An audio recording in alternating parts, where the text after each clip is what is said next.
장군 1매역이에요. 우리가 지금 장군 3매역에서 아까 마주봤던 데 있죠. 가장 높은 곳. 그 건너편까지 건너온 겁니다. 여기가 왜 명당이냐면은 배산임수, 우리 흔히들 말하잖아요. 가장 높은 자리에 이 앞에 우리 지금 앞쪽으로 한강이 이렇게 쭉 펼쳐져 있고 뒤쪽으로 산이 이렇게 감싸고 있고 가장 높은 곳에서 현충탑을 바라보는 자리예요. 그 바라보는 자리에 국가공인 친일파 김백일, 일본 이름 가네자와 도시미나미, 본명 김찬규가 이렇게 잠들어 있습니다. 김백일은 유명하죠. 유명해요. 왜 유명하냐면은 김홍준이 살아있었으면, 아까 우리 처음에 만났던 김홍준이 살아있었으면은 둘의 위치가 바뀌었을 거예요. 근데 김홍준이 46년에 죽고 나서 김백일이 자연스럽게 우리 군의 중추로 떠올랐고, 이 김백일이 1951년에 대관령에서 헬기 사고로 죽는 바람에 더 국군의 영웅으로 치고 올라갔습니다. 그 김백일이 치고 올라간 자리를 여러분 누가 차지했어요? 백선엽이 차지했습니다. 근데 이 김백일도 여러분 문제는 뭐냐면은 국가공인 친일파죠. 김백일의 문제 진짜 많아요. 문제 많은데 진짜 문제가 뭐냐면은 국가에서도 친일파로 정할 때, 다른 사람들은 여러분 친일파로 정할 때 이제 그 각각의 기록들을 남기는데 한 10페이지 내외예요. 우리 백낙준도 한 11페이지 정도밖에 안 돼요. 근데 김백일은 유독 여러분 22페이지예요. 진짜 친일파인데? 왜냐면은 김백일에 대해서는 좀 설명이 필요한 게, 다른 사람들은 내가 태어났더니 이따 만난 신흥규는 내가 태어났더니 아버지가 국가공인 친일파야. 그러니까 선택의 여지가 없는 부분이 좀 있었어요. 근데 김백일은 태어났더니 할아버지가 3.1운동의 주체 중 한 명인 김영학옹이에요. 만주 지역에서. 할아버지가 독립운동가예요. 그 지역에서 유명한 독립운동가였어요. 근데 왜 손주가 만주 봉천 군관학교 올라와가지고 간도특설대 이 중대장으로서 혁혁한 공을 세운 김찬규냐고요. 당시엔 김찬규로 살았거든요. 가네자와 도시미남이라는 이름으로 살았는데, 할아버지의 뜻을 저버리고 봉천 군관학교에 들어가서 우리나라 조선인 특작부대에 들어가서 항일 무장 세력을 때려잡는 여러분 중대장을 해요. 그게 김백일이에요. 22페이지, 22페이지에 걸쳐서 기록들이 남았는데, 제가 그 기록 중에 가장 기억에 남는 게 뭐냐면은 삼광정책이라고 표요. 간도특설대가 아까 저 김홍준은 여러분 머리를 잘라가지고 소태 삶아서 들고 다녔어요. 머리뼈를. 근데 이 김백일은 삼광정책이 남아있더라고요. 삼광정책이 뭐냐면은 간도특설대의 가장 대표적인 정책이에요. 삼광, 세 가지의 빛이에요.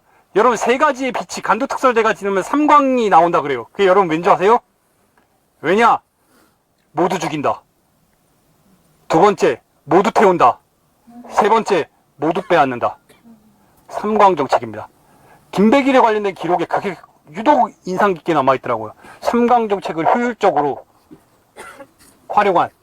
그래서 일국제로부터 훈장을 2개를 받았어요.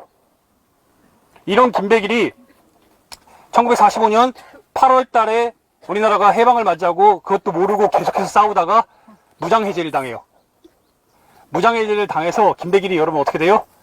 그래서 이제 한국으로 조심스럽게, 제 고향이 평안도니까 평안도로 가가지고 복귀를 하는데, 보니까 자기가 기대했던 그런 세상이 아니야. 당시에 평안도는 김일성을 뭐 따지는 게 아니라 그냥 당시 북한 지역은 그랬던 거예요. 그러니까 백선엽이랑 같이 뭘 해요? 남하를 정책을 한 겁니다. 정일권이랑 같이. 그래서 45년 12월에 38선을 넘어요. 그때 여러분 이름을 바꿉니다.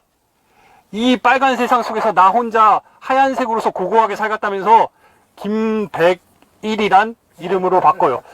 자기의 본명은 김창규고 일제강점기 내내 여러분 가네자와 도시미나미로 살았는데 1945년 12월에 넘어오면서 김백일로 개명을 해요. 그리고 1951년에 죽습니다. 그러니까 자기 인생의 대부분을 여러분 가네자와 도시미나미로 살았어요. 근데 김창규로 살았는데 이렇게 된 거예요. 김백일로. 우리는 다 김백일로 기억하죠. 근데 문제는 뭐냐면은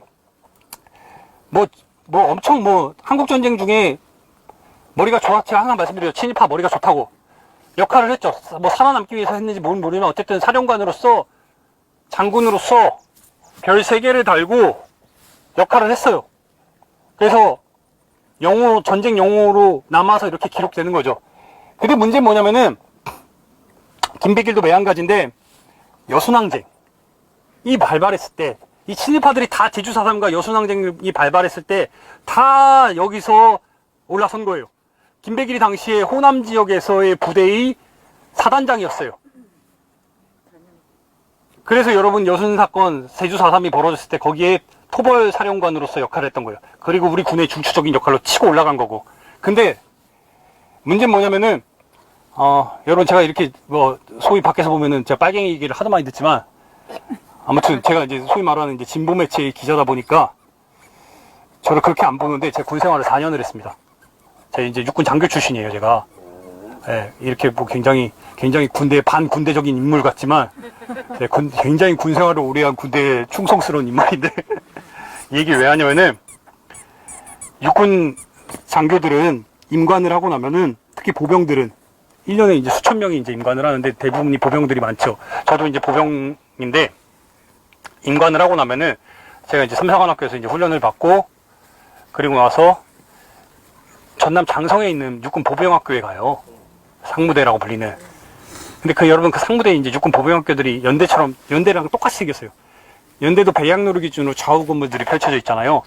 전남 장성에 가면 육군 보병학교에 가면은 그 쭉 뻗은 길로 좌우측으로 건물들이 쫙쫙쫙 펼쳐져 있어요. 근데 여러분 애석하게도 그 육군 보병학교의 그 길의 이름이 뭔지 아세요? 백일로예요. 그 장교들도 여러분 훈련 받으러 갑니다. 훈련 똑같이 사격장에 가요. 1시간 이상을 걸어가야 돼요. 4km 이상이에요. 여러분 그 사격장 이름이 뭔지 아세요? 백일 사격장이에요. 용산 전쟁기념관에 가면은 김백일의 동상이 있고, 그리고 김백일이 여러분 당시에 우리 난민들과 한국전쟁 기간에 포로들을 수용했던 곳이 경남의 거제에 있습니다. 거제도에 있어요. 거기 가면은 거제도에 지금 기념공원이 만들어져 있는데 거기에 김백일의 동상이 이렇게 세워져 있어요. 국가공인 친일파. 근데 막 이런 역사 들으면 너무 빡치죠. 어떻게 친일파를 어떻게 하나도 이게 진짜 이렇게까지 여기 여러분 친일파들이 다 잠들 수 있었던 거는 우리나라 국립묘지법과 상무법에 의거해서 장군 이상의 군대에서 20년 이상 30년? 20년 이상 머물면 그 조건 하에서 다 이렇게 현충원에 잠들 수 있어요. 특히 이렇게 양지바른 곳 장군묘역은 더더욱이 장군에 이렇게 올라간 경우에. 근데 아직 군대에선 멀었어요. 군대에서는 아직도 그 이름들을 그대로 사용하고 있거든요. 근데 김백일이 이제 광주 호남 지역에서 계속 활동을 했다 보니까 김백일의 이름을 땄던 초등학교가 백일초등학교가 광주에 있었어요. 그리고 군대에서 그 길이 백일로긴 한데 민간 지역에서도 백일로가 있었어요.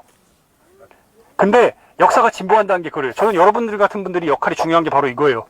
한 명 한 명이 알아서 민원을 넣고, 우리 지금 민문연에서 오신 분들 계시죠?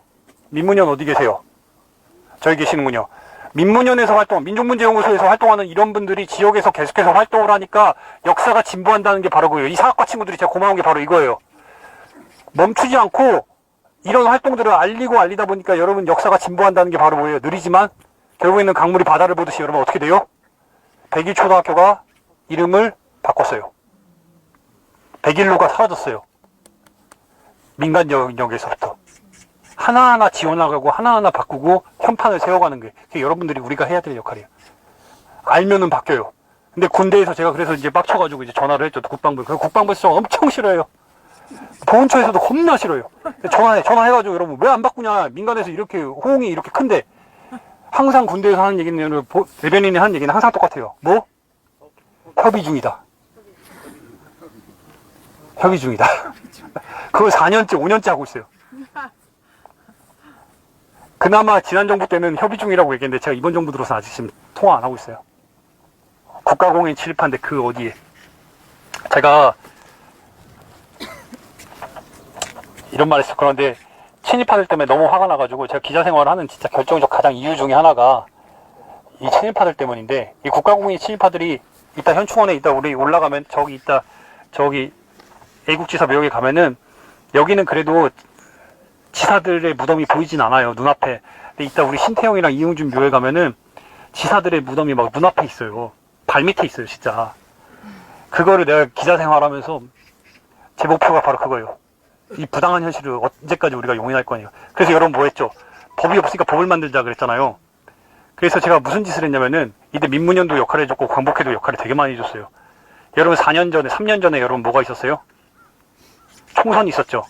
그래서 그 당시에 제가 이제 광복회랑 민문연에 제안을 했던 첫 번째 제안이 뭐였냐면은, 여러분 뭐였냐? 전국에, 그럼 법이 없으면 어떻게 해야 돼요? 법을 만드는 곳이 여러분 어디예요? 국회죠. 그러니까 그러면 국회의원들에게 여러분 무슨 짓을 해야 되냐? 전국에 나오는 지역구가 여러분 253곳이에요. 이 지역구에 나온 사람들이 보통 4대1이에요. 1000명이 넘어가요. 1100명 정도 됐거든요. 당시 무소속까지 다 포함을 해서 지역구가 비례대표 제외하고 지금 300석인데 비례대표 제외하고 253석이거든요. 전국에 있는 광복회 의원과 민문현 광복회입니다. 그 당시에는 광복회에게 요청을 한 게 뭐냐면은 여러분 뭘 했어요? 설문조사를 하자. 모든 후보자에게 지금 국가공인 친일파 11명이 당시 11명이었습니다. 2020년에 백선엽이 죽었으니까 11명이 있는데 이들을 이대로 가만히 놔둘 거냐? 법안을 만들어서 옮기자. 설문조사를 했어요. 여러분 어떻게 됐을 것 같아요? 압도적으로 87%가 모든 후보자, 여야를 가리지 않고 87%가 당시엔 파묘란 말이 너무 세서 강제 이장 혹은 여기에 현판이라도 세우자는 법안을 만들었을 때 동의하냐고 이렇게 설문조사를 했을 때 87%가 여러분 동의를 했어요. 그리고 심지어 나중에는 여러분 4월 달에 총선 이후에 여러분 어떻게 됐어요? 당선자가 나올 거 아니에요. 253명. 그래서 나중에 헤아려 봤어요. 주호영을 포함해서 국힘까지 포함해가지고 253명 중에 75.8%가 여러분 이거에 법안에 동의하는 걸 확인을 했어요. 오케이, 이제 되는구나. 드디어 역사의 진보가 우리 이루어지는구나. 그렇게 생각을 했죠. 민주당이 그래서 여러분 어떻게 했어요? 법안을 발의를 했어. 김홍걸 포함해가지고 당시에 뭐 정무위 소속의 의원들이 발의를 했어. 여러분 어떻게 됐어요? 바뀌었어요? 왜 안 바뀌었을까요? 당시에 여러분 민주당에서 했던 민주당 유력 의원이 저에게 했던 얘기가 전 아직도 기억이 나요. 뭐라고 하는지 아세요? 법안을 발의했더니 국민통합에 져야 된대요. 이 시기가 아니래요. 여러분 180석 이상을 만들어주면 뭘 합니까? 국민통합에 져야 된대요. 정신력이 주호영한테 얘기했더니 주호영 요청했더니 뭐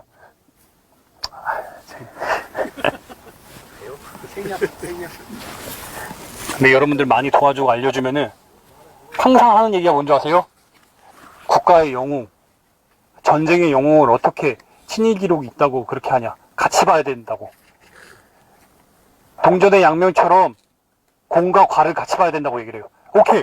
그러면 오케이 파묘 그래 파묘 부담스러우면 저도 처음에 파묘라고 얘기했어요. 부담되면 여러분 현판이라도 세우자 이거예요. 친일파. 이름에 국가공인 친일파. 근데 다행히 그래도 여러분 역사가 진보한다는 게 바로 뭔 줄 아세요? 그래도 전날 다행인 게 문재인 정부 들어서 여러분 잘하는 게 중에 하나 뭐냐면은 오프라인으로 못했어요. 근데 현충원에 온라인으로 검색을 하면은 안장자 찾기라고 있어요. 그나마 잘한 게 여러분 뭐냐면은 이거는 저 국회에서 한 게 아니라 각 안장자를 찾으면 온라인으로 검색을 하면은 김배기를 찾으면 거기에 당구장 표시해놓고 여러분 뭐라고 적혀있는지 아세요? 대통령 소속 친일 반민족 진상규명위원회에 의해서 국가공인 친일파로 인정됐다고 여러분 거기에 비고란으로 적혀있어요. 이게 역사의 진보예요. 한 걸음씩. 그래서 여러분 제가 백선엽이 2020년 7월 15일날 죽고 대전현충원에 장군 이미혁 555번 무덤을 잠들었는데 11명이 백선엽 못 막았어요. 법이 없어서 백선엽도. 난리가 났었죠. 그때 대전에서 민문현에서 어마어마하게 반대를 하고 막 진짜 백선엽 말이 되냐. 김홍준은 이미 우리가 못 막았으니까 백선엽은 막아야 된다. 문재인 정부인데. 근데 못 막았잖아요. 법이 없으니까. 그래서 제가 너무 화가 나서 진짜 기자를 해야 되냐 말아야 되냐 막 이런 진짜 고민까지 막 진짜 빠져 있을 때 현충원 안장자 찾기를 검색을 해요. 백선엽이 7월 15일날 잠들었어요. 거기에 안장됐는데 홍범도 장군 머리 위에 잠들었습니다. 물론 백선엽이 잠들고 나서 홍범도 장군의 묘역을 백선엽 무덤 밑에다 그때 참 말이 안 되는데 근데 여러분 7월 15일날 백선엽이 안정되고 7월 16일까지 제가 뭘 기다리고 있었냐? 그 안장자 찾기만 기다리고 있었어요. 그래서 여러분 어떻게 했어요? 그 다음날부터 해가지고 검색을 했죠. 아싸 없네. 그래서 여러분 어떻게 했어요? 보훈처를 조졌죠. 아침부터 전화를 했어요. 왜 안 하냐? 그랬더니 여러분 보훈처에서도 내부에서 난리가 났어요. 그랬더니 오후에 기사 다 써놓고 이제 송구하려고 하는데 보훈처에서 연락이 오더라고요. 입력됐다고. 그 다음날 여러분 조선일보에서 어떻게 됐어요?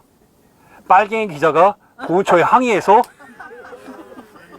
전쟁의 영웅을 이렇게 했다고. 그랬더니 여러분 그 뒤에 어떻게 했어요? 뉴데일리 막 이렇게 해가지고 막 진짜 뭐 찍어내더라고요. 근데 지금 바뀐 거 여러분 또 뭔지 아세요? 여러분 국가공인 친일파 기록이 이렇게 나와 있잖아요. 그 밑에 백선엽 비롯해서 김백일 같은 사람들이 여러분 원래 없었는데 그 밑에 공과 기록이 같이 남겼어요. 훈장 받은 거. 그러니까 친일파인데 얘가 전쟁 영웅이라고 받은 무궁화 훈장, 뭐 태극 훈장 이런 거 받은 거 같이 명기가 됐어요. 없던 게 왜? 공과를 같이 본다고. 그 다 좋아요. 다 좋은데 세우자는 거예요. 부담스러우면은 세워서 여론의 국민의 정서를 판단해보자 이거예요. 자격이 되는지 한번 따져보자 이거예요. 간도특설대의 중대장으로서 삼광정책을 제일 유능하게 펼쳤던 김백일, 간해자와 노신미남이가 여기에 있을 자격이 되는지 따져보자 이거예요. 언제까지 국민통합 운운할 거예요? 여러분 옆으로 가시죠.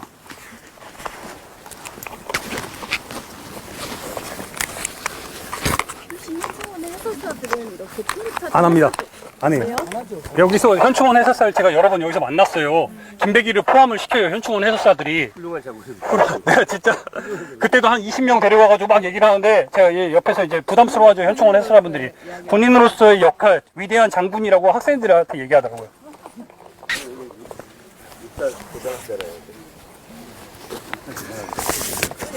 아, 여러분 최병덕.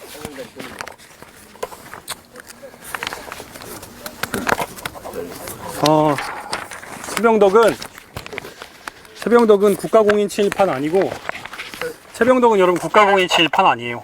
근데 제가 최병덕을 왜 얘기하냐면은 최병덕을 생각하면은 한 사람이 떠올라 많이 요즘에. 능력이 없는 사람이